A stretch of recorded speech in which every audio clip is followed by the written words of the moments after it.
Hello guys, gagawa tayo ngayon ng gulay. Ayan siya, oh. Mga gulay. Mag fresh na alugbati at saka malunggay. Magharos. Tapos lagyan natin ng gata. Ang natin. Gulay natin.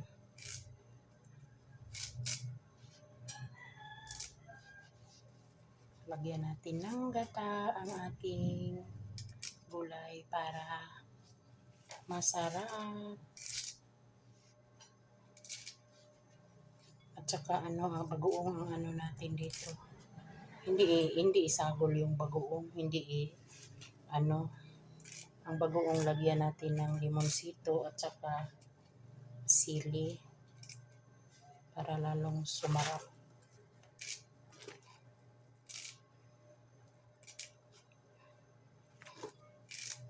Yung maanghang na ginamos, yun ang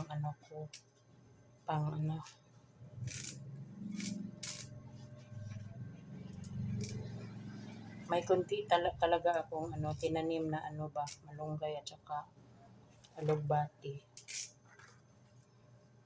Sa lang din, sa kaang ko lang tinanim kasi wala kaming lugar dito. Mainam na yung tayo ang gumawa kaysa bibili tayo, sobrang mahal at saka maliit lang ang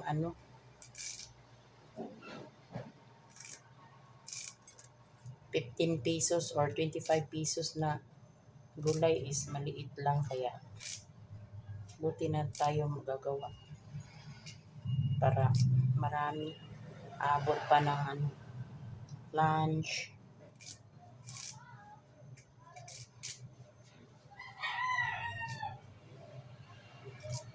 Kasi sa panahon ngayon talagang mahal ang mahal talaga yung bilihin.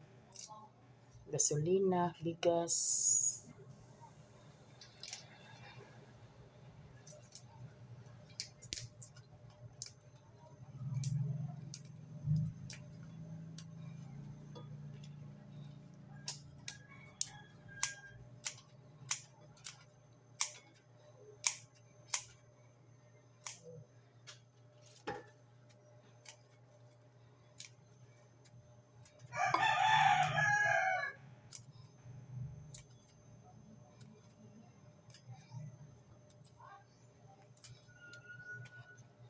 Kayo, kumusta na kayo?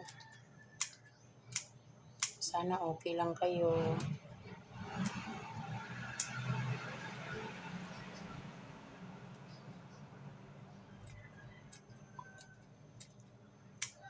Masarap ang gulay, lalo na yung ginataan pag maraming malunggay at saka alugbati.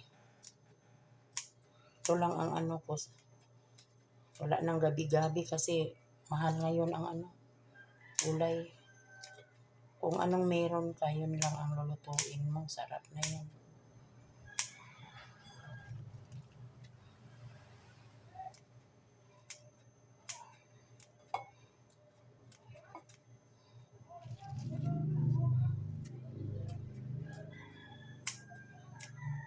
Ang gulay kasi pag may alugbati, ang bango.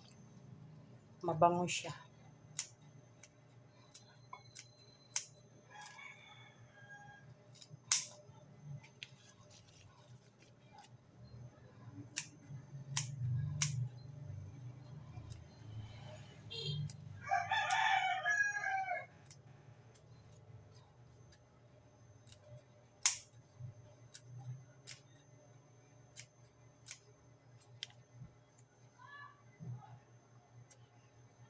Pakita ko sa inyo mamaya ang final looks nitong aking gulay.